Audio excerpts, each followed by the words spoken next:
Imagine you're walking up and you see a big crowd. You see a lot of people cheering, yelling, screaming. It looks like they're having a good time, and indeed they probably are. But then you also hear, other than the cheering, you hear growling, you hear whines and cries of pains, and you begin to wonder what's going on. When you step up to the crowd, you realize that there are two dogs that are fighting, and everybody's cheering for one dog or the other. You see a lot of blood, and you see how would you feel as a person knowing you've seen that there are two dogs fighting pretty much almost to the death, and these people are standing around cheering and pretty much thinking it's a game. Me personally, I would hate that. I hate it. And I hope through my research and what I'm about to explain to you is will bring light to the dog fighting community and help you realize that this is something that should be stopped and is cruelty to the animals. And yes, while it is illegal, people still do it. And it's time we take a stance against dog fighting, because if we don't do it, who's going to speak for the dogs? They can't talk for themselves. The so-called sport of dog fighting actually dates back to ancient times. The Romans did it, they did it in medieval times, except it wasn't dogs on dogs. It would be dogs on bulls, dogs on bears, against other animals. Is it still right? No, absolutely not. But this is something that has actually not just recently started within the past century, but it has been going on for centuries and centuries. But not until 1976 was it made illegal in all 50 states. But again, even though it dates back to ancient times, it still isn't right to treat the animals this way. Dogs are man's best friend. They have always been called man's best friend. And it is very true. You treat them right, you treat them with love, you treat them with care, you treat them as a part of your family, and they will be very loyal to you.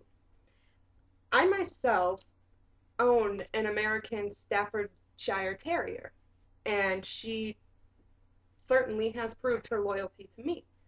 A lot of people, when they hear that I own a pit bull, they get scared and they wonder how could I ever own one, because in dog fighting, pit bulls are usually the main dogs that are used because they are known to have that aggressiveness. I did once rescue another pit bull from somebody who did not treat the dog right, and everything was going fine. I treated it with love, with care, and granted, yes, not all dogs can be rehabilitated.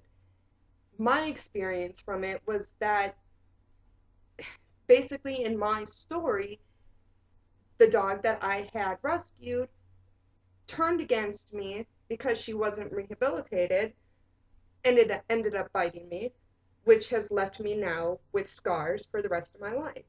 However, the American Staffordshire Terrier that I own, her name is Sandy, she actually saved me. When the other dog bit me and latched onto my arm, my dog Sandy jumped onto the other dog, and I believe that's the only reason why the other dog let go. So you treat them with the love and care, and they're always loyal to you. So again, it brings the question of, if they're our best friend, then why do men treat them so badly and put them up against other dogs? It's cruelty to them.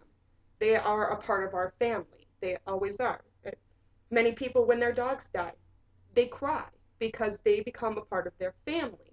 It's not just a pet, it's their family member. Instead of these trainers showing them love and care, they treat them actually with brutal force and cruelty.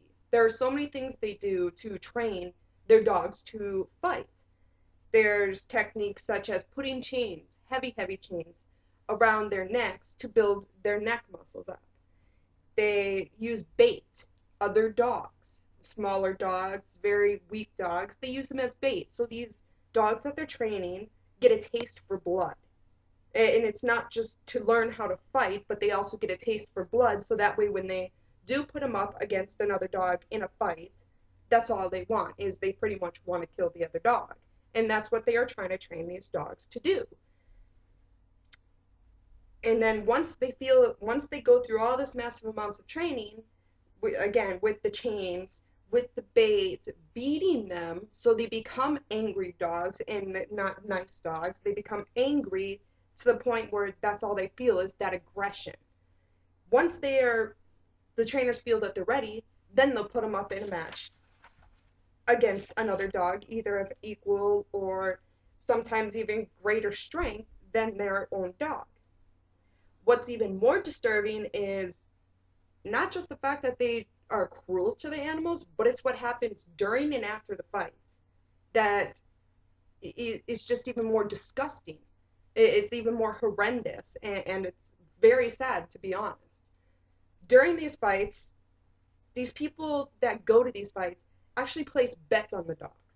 And they place money, they place bets. There's been some cases where they're up to $50,000. They bet drugs, they bet properties, they bet cars. I mean, there's numerous things that these people bet on these dogs on who will win. So instead of these people are trying to reap rewards for these dogs that are trying to kill one another. Now, what happens to the dogs after the fight depends if they win or lose the fight. If they win the fight, cool. They're happy, they won whatever they bet, and they're also going to put the dog up in another fight at a later date. That is if the dog doesn't die from the wounds that it incurred during that fight. So even though the dog won, there's still that chance that that dog is going to die. And if the dog loses the fight, the trainer kills the dog because the dog didn't win. And so, in order for the trainer to gain back respect in the dogfighting community, they kill that dog that lost. They don't see it as a they don't see it as worth anything anymore, pretty much. And that's really sad that if the dog doesn't win, or even if the dog does win, the dog dies. It's pretty much from the time that these trainers start training the dogs, they're condemning that dog to die.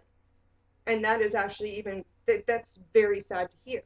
And even though it is very sad to hear, and a lot of people don't think that there's something we can do about it, there actually is. There's a lot that we can do about it. We can contact the local authorities or the local Animal Humane Society, ASPCA, if we know of anybody or suspect of anybody that is conducting dog fights or that is a trainer for dog fights. We can support our local laws that is against dog fighting.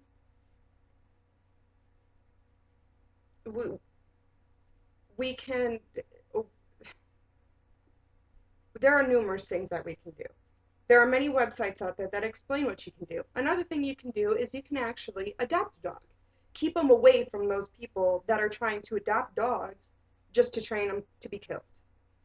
The other thing that we need to do is we need to watch out for our own pets, because the trainers will go out and steal pets when their owners aren't watching them and use them as bait, again, condemning that dog to die.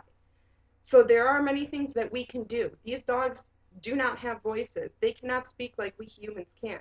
So if we won't speak for them and help them against this dog fighting community, then who will help them? Who is going to speak for them? Who will keep them from the tragedy that possibly lies ahead for them?